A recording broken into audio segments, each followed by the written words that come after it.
총리님 요즘 말씀이 굉장히 거칠어지셨어요. 어떻습니까? 거칠어진 게 아니고요. 이제 질문이 거칠다 보니까 답변도 좀 그런 측면이 있다면 좀 거칠지 않도록, 설령 질문이 거칠더라도 거칠지 않도록 하는 것이 저의 바른 태도가 아닌가 이렇게 생각합니다. 대선 후보 경선에 나가려고 하다 보니까 좀 그래 됐죠? 본인 말씀을 혹시 하시는 건 아닌지 모르겠습니다. 네? 본인의 입장을 말씀하시는 건 아닌지 모르겠습니다. 저는 전혀 그거하고는 안 나가십니까? 지금 저는 코로나19와 싸우느라고 정신이 없습니다.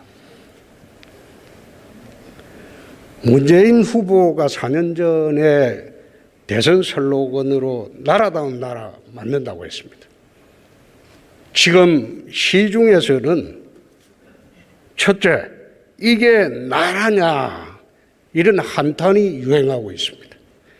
조국 가족 범죄단 사건, 추미애 전 장관 아들 탄력 문제 수사와 처리, 윤석열 총장 막무가내 쳐내기, 이걸 보면서 시중에서는 이게 나라냐 그렇게 이야기하고 있습니다.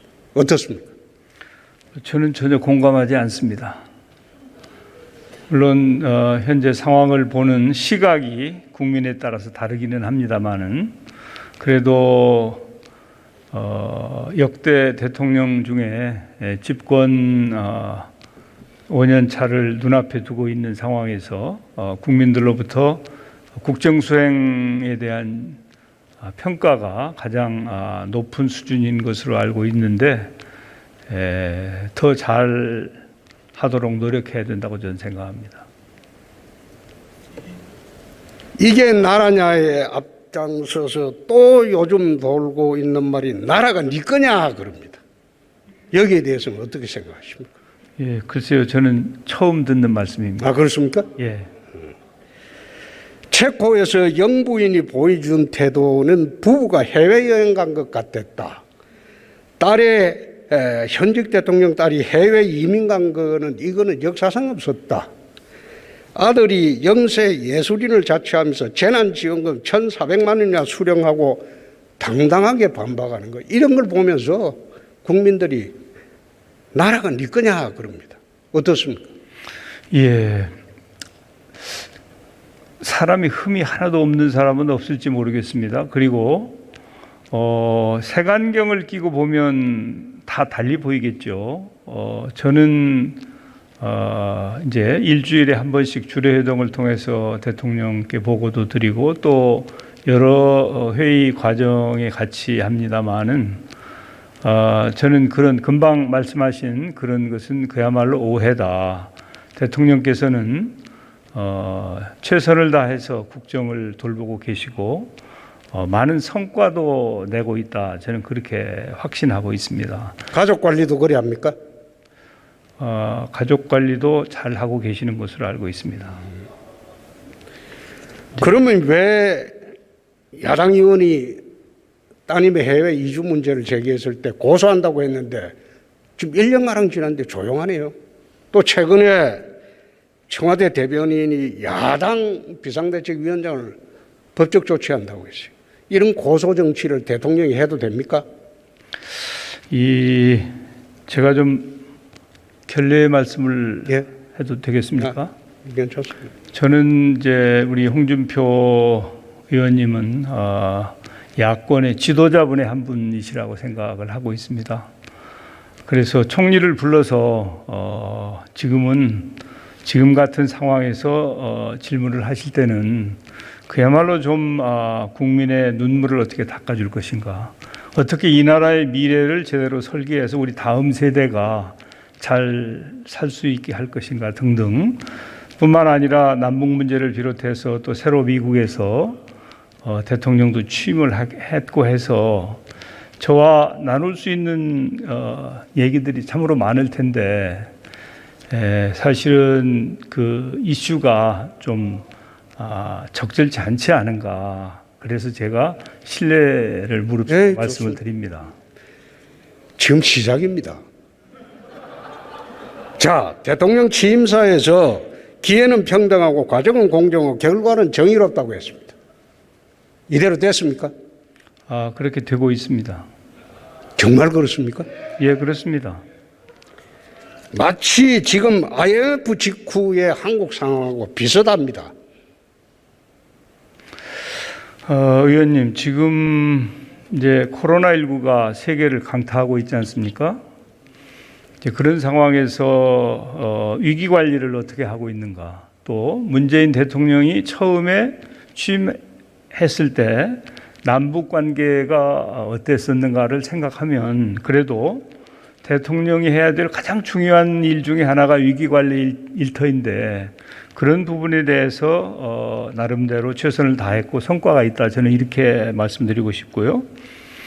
또 검경 수사권 분리를 비롯해서 국정원 개혁이라든지 자치경찰제라든지 권력기관 개혁이라고 하는 시대적인 요청을 제대로 잘 감당하고 있다 이렇게 생각합니다. 거기에 더해서 이제 경제가 매우 중요한데요. 사실 작년에 세계 경제가 몸살을 앓았지 않습니까? 그렇지 않은 나라 하나도 없죠. 우리 국민들께서도 매우 힘들었습니다. 그러나 우리는 지금 국제신용평가사들의 평가도 최고 수준을 유지하고 있고 경제 성장률도 역성장이긴 하지만 상대적으로 OECD 국가들 중에서는 제일 나은 평가를 받고 있고 뿐만 아니라 이제 여러 가지 포용적인 복지 국가를 위해서 필요한 정책들을 차분하게 잘 진척시켜 가고 있다 이렇게 생각을 합니다. 물론 그런 생각만 하는 것은 아니고 현재 우리 자영업자나 소상공인들이 겪고 있는 고통을 생각하면 정말 가슴이 아프고요. 우리 청년 실업 문제라든지 저출산 문제라든지 많은 과제를 안고는 있지만 그래도 문재인 정부는 어려운 가운데 최선을 다했고 나름대로 성과를 내고 있다. 저는 그렇게 자부하고 있습니다. 네.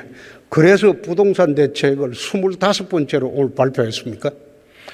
부동산 문제가 어려운 문제 중에 하나이죠. 예. 그 부분에 대해서는 아마 과거에 그 국토부 장관도 부동산 문제에 대해서 국민 여러분들께 그 사과의 말씀을 드렸고요.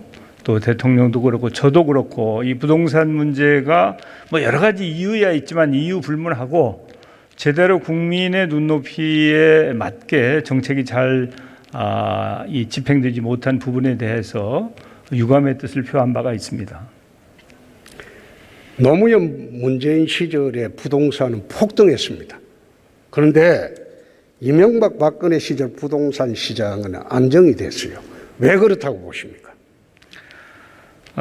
이제 부동산이라고 하는 것은 잘 아시다시피 유동성이라든지 수요와 공급 등 여러 가지 요인에 의해서 결정이 되는데 수요와 공급이 가장 큰 영향을 미치죠. 그런데 이 부동산은 공급 의지가 있다고 해서 하루아침에 공급이 성사되지 않지 않습니까? 그러니까 5년, 10년 전부터 어떻게 공급 대책을 세워왔느냐에 따라서 이 실질적으로 공급이 되는 것이기 때문에 그 정권 자체가 그 공급을 결정짓지는 않습니다. 다시 말해서 지금 오늘 우리 국토부 장관이 공급 대책을 발표했는데 그게 금년 내에 공급이 성사되지 않지 않습니까? 수년이 걸리는 거 아닙니까? 그래서 문재인 정권이나 노무현 정권은 사실은 그 이전 5년, 10년 전에 주택에 대한 정책들의 결정물이 그렇게 된 것이다. 이렇게 보셔야 됩니다만 그럼에도 불구하고 그러니까 책임이 없습니다라고 얘기할 수는 없는 것이고 과거의 유산에 의해서 현재의 어려움을 겪고 있다 하더라도 그 어려움을 감당하고 그 어려움을 해소해야 될 책무는 현재 그 당시 집권하고 있는 정부가 책임이 있기 때문에 저는 현재 이 문제가 당장 우리가 만들어낸 문제는 아니지만 그래도 여기에 대한 책임은 우리 정부가 지고 그걸 수습하기 위한 노력을 열심히 해야 된다고 생각하고 있습니다. 경복궁 무너지면 대원군 탓하면 되겠네. 대원군은 너무 기간이 길죠. 그런데 제 말씀은 그냥 제가 말하자면 임시 방편으로 드리는 말씀이 아니고 이 부동산에 대해서 이 관심이 있는 분들은 그런 내용들을 다 알고 계십니다. 수년 전에 공급 계획 세워놓은 것이 지금 실제로 공급되고 있는 것은 사실 아닙니까? 아니, 가만히 있어. 내 말할 때만 눌러줘요. 제가 처음 물은 거는 노무현 문재인 시절에 부동산은 왜 폭등했고 이명박 박근혜 시절에 부동산은 왜 안정됐는가, 그 이유를 물었습니다. 예. 그래서 예, 제가 꼭 저는 전 정권의 탓을 하는 게 아니고 문제의 소질은 이 정권의 부동산 대책에 이념이 들어가 있다는 겁니다. 이념이 들어가 있기 때문에 부동산이 폭등하는 것이다. 한번 잘 생각해 보십시오. 참, 예, 이명박 박근혜 시절에 적폐 수사 열심히 했죠. 윤석열 서울중앙지검장 앞세워가지고 서울지검 특수사부까지 배치해서 많이 했죠. 그러나 문재인 적폐는 지금 어떻게 되어 있습니까? 드루킹 사건 윗선 수사를 했습니까? 울산시장 선거 부정 사건, 유재수 감찰 무마 사건, 라임 옵티머스 사건, 원전 폐기 은폐 조작 사건, 최근에 4대강 보호 해체 결정, 이 나중에 문재인 적폐 사건이 본격화되면 어떻게 감당하시려고 이럽니까? 예, 저는 어느 정권이건 어느 정치인이건 관계없이 이 책임져야 될 일은 책임지고 또 결국 그렇게 해왔다고 생각을 하기 때문에 그런 부분에 대해서는 금방 그걸 적폐라고 홍 의원님은 규정을 하시는데 저는 그렇게 생각하고 있지 않고요.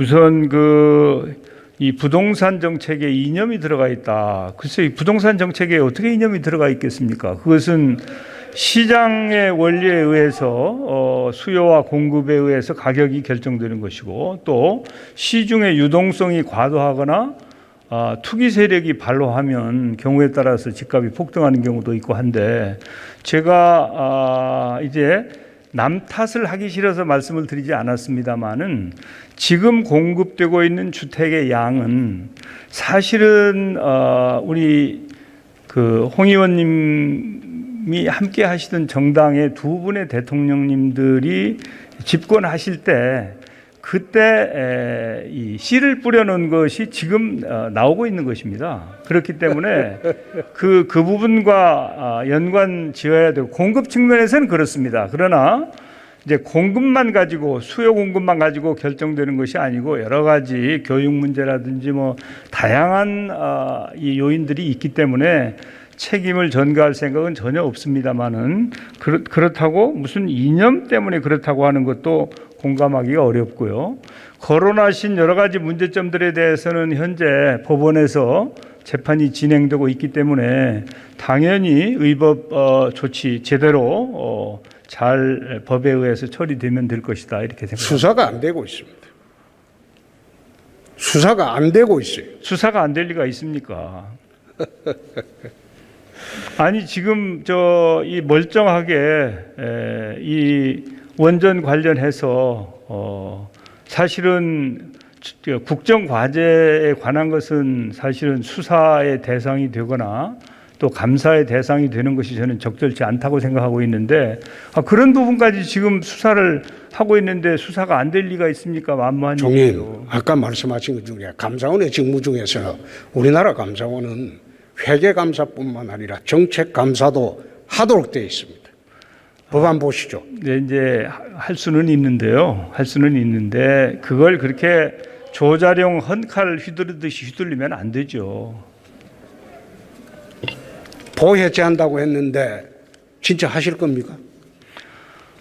그건 잘 아시다시피 지역 물관리위원회가 있습니다. 유형 물관리위원회, 금강, 섬진강 이런 식으로 그래서 그 물관리위원회에서 건의된 내용을 국가물관리위원회에서 검토한 끝에 그대로 수용을 한 것입니다. 그러나 현지에서의 수용성이나 또 보가 만들어진 다음에 수년 동안 지내오면서 거기에서 그 보를 또 활용했던 국민들도 계세요. 그래서 이런 것들까지 감안해서 지역에서 시기는 잘 결정해서 하시도록 그렇게 정해 놓았기 때문에 저는 그것은 적절한 판단이 아니었나 이렇게 생각하고 있습니다. 4대강 보가 생기고 난 뒤에 방송사에서도 홍수 또는 한해 피해 성금 생방송으로 성금 모금하는 거 봤습니까? 아니 그거야 국가 예산으로 우리 늘 해마다 했잖아요. 국가 예산으로 했지 않습니까? 아니 금년도 홍수 나고 하면 전부 수해 성금 내잖아요. 그걸 줄 서서 쭉 내고 생방송하고 하는 걸 4대강 보 생기고 난 뒤에 한 번도 있었습니까? 아니 금년도에 수해 못 보셨습니까? 참 4대강 주변에 금년 그게 여름에 있었냐, 이 말이에요. 금년 여름에 수해 못 에이. 보셨습니까? 지금 4대강 보가 그대로 있는데 금년 여름에 수해가 엄청나게 피해가 나서 지금 그분들 굉장히 지금 문제가 심각한 상황이죠. 4대강이 그래서 수해를 막았다고 하는 취지의 말씀이신 것 같은데 전혀 그렇지 않습니다. 그건. 내가 뭐 총리님하고 오늘 싸우러 나온 게 아니고 그럼요. 저도 마찬가지예요. 예. 자 가렴주구 가정맹호라는 말 아시죠? 예, 압니다. 예. 세금이 너무 가혹하다 이거예요. 종부세가 왜 종부세입니까? 종합부동산세죠. 그렇죠. 예.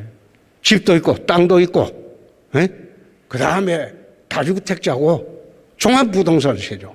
그런데 단일 부동산에 왜 종부세를 매깁니까? 아니 그 세법이 그렇게 만들어졌으니까. 아니 세법이 만들어진 게 아니라 법을 그게 말이 안 집행하는 되죠. 것인데 이제 혹시 아니 예. 거기 재산세를 부과합니다. 예, 그렇죠. 그러면 그 단일 물건에 종합부동산도 아닌데 왜 종부세가 단일 물건에 또 부과가 되느냐 이 말이에요. 아니 종합이라는 게 꼭 여러 가지 부동산이 다 합쳐졌다는 뜻이 아닐 수 있고 만약에 아니 이제 그러면 그 법에 이름이 잘못 지어졌을 수는 있죠. 그렇지만은 이 일정 수준 이상의 부동산을 보유한 부분에 대해서 그러니까 부유세의 성격도 있는 것이죠. 종부세라는 게. 재산세가 있잖아요. 재산세가 그러니까, 부과되고 그 그러니까 물건에 또 종부세가 부과된다. 예. 근데 그러나 이제 종합부동산이 아닌데. 예. 그래서 또 공시지가가 마음대로 올려가지고 정세를 하는 거. 이 조세 종목과 세율은 법률로 정한다 되어 있습니다. 행정기관이 마음대로 이렇게 공시지가 올려가지고 정세하는 것. 이거 헌법 위반 아닙니까? 아니 저 의원님 공시지가를 어떻게 마음대로 올립니까? 그것은 법에 의해서 올리는 것이죠. 법과 제도에 의해서 올리는 것이지 누가 개인이 마음대로 올립니까? 아니 제 이야기는 조세 종목과 세율은 법률로 정한다고 돼 있는데 그렇죠. 예. 법률이 아니고 행정기관이 세율을 마음대로 정하는 것이 되어버렸다 이 말이에요. 아니죠. 행정기관이 세율을 정하는 아이고, 것이 이건 뭐 아니고 듣는 게 국민들이 판단할 테니까. 그 종부세는 네. 이제 이 법에 의해서 부과하는 것이고 재산세 과세 표준이 되는 공시지가나 이런 것들은 그것을 결정하는 결정하도록 이러이러한 방식으로 공시지가를 산정해라라고 하는 법에 의해서 이걸 결정하는 것이기 때문에 당연히 이것은 법에 의해서 이루어진 것이지 공직자가 자기 마음대로 하는 것은 아니지 않습니까? 그래서 가렴주구 가정맹호라는 말이 요즘 유행입니다. 자, 코로나 대책에 지난 추석 때도 못 내려가게 하고 가족끼리 못 만나게 했는데 이번 설에도 그럴 겁니까? 예, 아주 죄송하게 생각합니다. 그런데 이제 참 국민 여러분께 너무 송구합니다마는 현재 코로나 상황이 그렇게 만만치가 않아요. 오늘 또 1명의 확진자가 발생했거든요. 작년 이때 같으면 뭐 사실은 훨씬 숫자가 작았죠. 그래서 이제 방역은 경제와 직결됩니다. 우리가 방역에 성공하지 않으면 자영업자나 소상공인들의 눈물을 닦아줄 방법이 없어요. 방역에 성공해야 그게 가능하거든요. 그래서 정말 죄송하지만 이번 설에도 가능하면 좀 집합을 만나시지 말고 뭐 전화를 하신다든지 다른 방법으로 정을 나눠 주십시오 이렇게 요청드리고 있습니다. 설 밥상 민심을 막으려고 하는 그 목적 아닙니까? 뭐 그렇게 머리가 좋지 않습니다. 저는. 또 코로나가 밤 9시 이후에만 창궐 합니까? 제가 이제 거기에 대해서 말씀을 드리죠. 왜 9시냐? 독일은 8시입니다.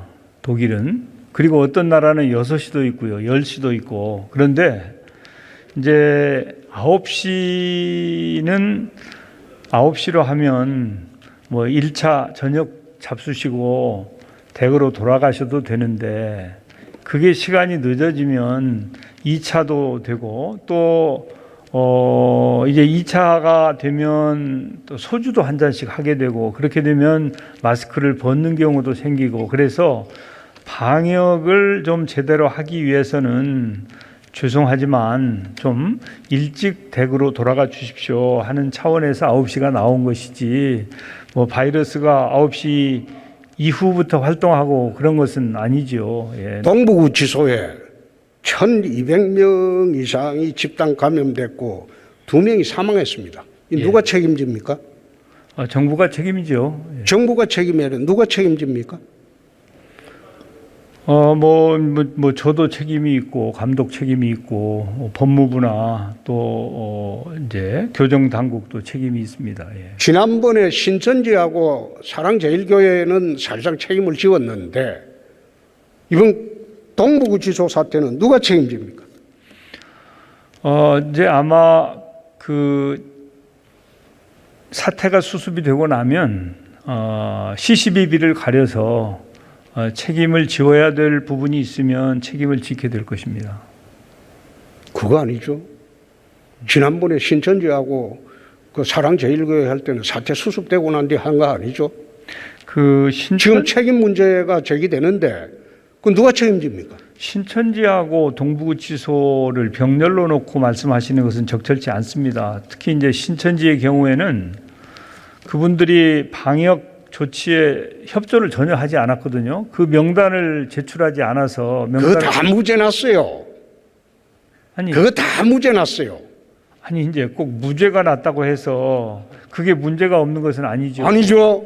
이제 형사처벌하려고 했는데 전부 무죄 났잖아요. 아니 그러니까 무죄 난 것은 존중을 하지만 또 뭐 그게 이제 1심으로 끝날지 더 두고 봐야 될 일이고요. 그래서 그 문제에 대해서는 이제 이 법에 의해서 책임이 따져지겠습니다만은 방역을 하고 있는 사람들 입장에서는 빨리 확진자를 찾아내서 접촉자를 트레이스 해가지고 치료를 하고 그래서 코로나를 극복해야 되는데 그분들이 명단도 주지 않고 또 추적하는데 추적에도 협조를 하지 않고 여러 가지 방역을 협조하지 않은 정도가 아니라 방역을 방해했죠. 그것과 동부구치소는 사실은 업무상 과실이 있었을 수 있죠. 그러니까 그거하고 이거하고는 전혀 성격이 다른 것이기 때문에 그렇게 판단하시는 것은 저는 공감하기 어렵습니다. 좋습니다. 국민들이 판단하겠죠. 예. 그런데 USB 그거는 왜 공개하지 않습니까? 아니 잘 아시지 않습니까? USB는 이제 정상 간에 주고받은 거 아닙니까? 원래 정상 간에 주고받은 것은 공개하지 않는 게 국제적인 관행이죠. 만약에 그런 관행을 빼면 정상 간에 대화를 한다든지 어떤 것을 할 때 이게 모두 공개될 거라고 생각한다면 그게 제대로 대화가 되겠습니까? 그래서 원래 정상 간의 대화나 주고받은 내용에 대해서는 공개를 하지 않는 것이 국제적인 관행입니다. 우리가 그걸 그냥 일방적으로 그렇게 주장하거나 생각하는 게 아니고요. 미국에는 건네주고 대한민국 국민한테는 너는 알 필요 없다. 그거는 좀 곤란하죠. 아니, 미국 국민들한테 건네드린 게 아니잖아요. 우리는 미국과 동맹 관계에 있지 않습니까? 그리고 남북 문제의 정책을 만드는 데 있어서는 미국의 책임 있는 당국자들과 협의를 하지 않습니까? 그런 차원에서 이게 이제 비밀이 확실하게 지켜진다고 하는 전제하에 미국의 특정 공직자에게 이게 제공이 된 것이지 미국 국민들께 제공한 게 아닙니다. 아니, 미국 당국에는 제공하고 대한민국 국민들이 가장 이해관계가 깊은 사람들인데 너희들은 알 필요 없다. 우리끼리 다 알아서 할 테니까 너희들은 알 필요 없다. 그 뜻입니까? 그건 잘 아시면서 그러십니까? 네, 잘 몰라요. 사실은 국민들께 보고드리지 않고도 미국의 이 정보 당국이나 외교 당국과 주고받는 정보가 굉장히 많죠. 그 내용들을 국민들께 보고하지 않습니다. 왜냐하면 그렇게 하지 않는 것이 국익에 합치하기 때문에 그런 것이죠. 총님, 동시에 이걸 대응을 하면서 예. 북풍 공작 색깔론 이야기했어요. 왜 이게 문제가 되느냐? 이것은 색깔론도 아니고 북풍 공작도 아니고 본질론입니다. 예? 색깔론이라는 것은 50 시절에 용공 조작하는 걸 색깔론으로 막았어요. 그러나 이번에 USB 사건은 이거는 본질론입니다. 색깔론이 아니고 정권의 본질론입니다. 잘 대처하시기 바랍니다. 아니, 북한에 원전을 지어줄 수 없다는 것을 너무 잘 알면서 그것을 정치적인 용어로 공격을 하니까 그런 이 대응을 한 거 아닙니까? 정치인이 정치적으로 공격을 하지 그럼 정치인이 사법적으로 공격합니까? 그건 이제 그렇게 하시면 안 되죠. 에이, 그래 하는 거 아니죠. 정치인의 자, 말에도 이젠 그것만 그만하고 지금 시간도 얼마 없어요. 뭐 제가 얘기하는 건 시간 카운트가 안 되지 않습니까? 예. 정치인의 말에도 품격이 있어야 되는 것이고 예. 정치인도 국가적인 이익을 생각하면서 하셔야지. 지금 이 판국에 이제 그렇게 한 것은 저는 온당치 않다고 보고요. 급하면 국가적인 이익 내세우고 급하지 않을 때는 야당을 억박 지르고 고소한다고 하고 그게 국민들이 쉽게 납득하겠습니까? 자, 한미 군사훈련을 왜 합니까? 동맹국의 이 방위 태세를 함께 조율하고 국토 방위를 하기 위해서 우리가 하죠. 그러면 국토 방위는 왜 합니까? 주적이 어디입니까? 국민을 지키기 위해서 하는 거 아닙니까? 예? 국민의 안전과 아니, 그러니까 생명을 지키기 위해서 하는 거 아닙니까? 우리 안전을 위협하는 사람이 어디 있습니까? 북에 있죠? 그렇죠? 이제 주적이라고 하는 개념을 쓰지는 않지만 주적이라고 안 하더라도 그런 개념을 쓰지는 그렇죠. 않지만 현재 한미 군사훈련은 우리한테 북의 남침 여부 때문에 하는 거죠. 그렇습니다. 예. 그렇죠. 그런 그런데 위협 만약의 경우에 대비해서 우리가 방어적으로 한미 군사훈련을 하고 있죠. 그런데 대통령께서 한미 군사훈련을 김정은한테 물어보고 하겠다 이런 취지로 말하는 게 그게 옳은 처사입니까? 그것도 이제 아다르고 어다른데 물어보고 하겠다고 하는 것은 전혀 이 취지를 왜곡하는 말씀이지요. 이제 지금 2018년에 9.19 합의가 있었으니까 그 합의에 근거해서 필요하면 의논하거나 정보를 제공할 수 있다 이런 취지로 생각을 하셔야지 뭘 물어보고 합니까? 그건 전혀 사실과 다르게 그렇게 왜곡하시면 안 됩니다. 가덕도 신공항하고 TK 신공항하고 동일한 조건으로 건설을 해야 되겠죠? 이제 대구 공항은 원래 군 공항을 기부대 양여 방식으로 이렇게 이전하기로 해서 지금 현재 완결이 된 상태 아닙니까? 그래서 그것은 원래 계획대로 잘 추진을 할 터이고요. 그다음에 김해공항은 원래 김해공항에 대한 정책이 있었는데 그 정책에 대해서 문제가 제기되고 그래서 검증위원회를 하고 그 검증위원회 결과에 따라서 현재 국토부에서도 그걸 어떻게 할 것인지 검토를 하는 중이고 또 국회에서도 여야 간에 논의가 있는 것으로 저는 알고 있습니다. 그래서 그 공항은 서로 다른 프로젝트죠. 같은 거죠.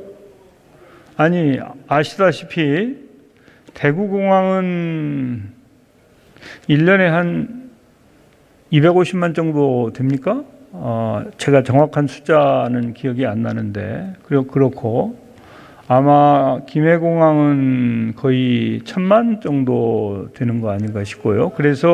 그리고 이제 지금까지 이제 거점공항으로 이렇게 되어 왔죠. 거점공항으로. 그래서 하나의 중추공항과 7개의 거점공항 그리고 기타 공항으로 이렇게 되어 있는데 원래 대구공항이 만들어진 과정 그리고 정부에서 지원할 것 그것은 원래 계획대로 그대로 실천할 것입니다. 그러나 김해공항에 대해서는 앞으로 어떻게 진행될 것인지에 대해서 그것은 정부와 국회가 지혜를 모아야 할 것이라고 생각합니다. 대통령께서 국민 통합을 하자고 했습니다. 통합은 반대편하고 하는 거죠? 뭐 꼭 반대편이라고 할 거야 없죠. 다 같은 편이죠. 대한민국이라고 생각하면. 그렇죠. 예. 그러면 국민 통합의 상징적인 사건은 우리 이명박 박근혜 대통령 그 석방입니다. 그거 석방 안 하고 어떻게 국민 통합을 이야기할 수 있겠습니까? 예, 뭐 하여튼 이제 국민 통합에 저는 적극 찬동하는 사람이고요. 그런데 그 문제와 관련해서는 이제 국민적인 공감이 필요하다고 저는 생각합니다. 물론 뭐 그것은 사면권은 대통령의 권한이기 때문에 총리가 이래라 저래라 할 수 있는 상황은 아니고 그렇지만은 그냥 저에게 얘기를 하라면 이건 국민적인 동의가 선행되지 않으면 실행하기가 참 쉽지 않겠다. 옛날과 지금과는 국민들의 생각하는 것이 참으로 많이 달라진 것 같습니다. 이낙연 대표가 낙마하는 거 보고 겁이 나죠? 그 말하기는. 저는 그걸 꼭 뭐 그렇게 연결시키는 게 우리 홍 의원님답지 않습니다. 그렇게 답변하는 게 총리답지 않습니다. 그렇습니까? 예. 잘하십시오. 예. 예. 감사합니다. 예, 고맙습니다.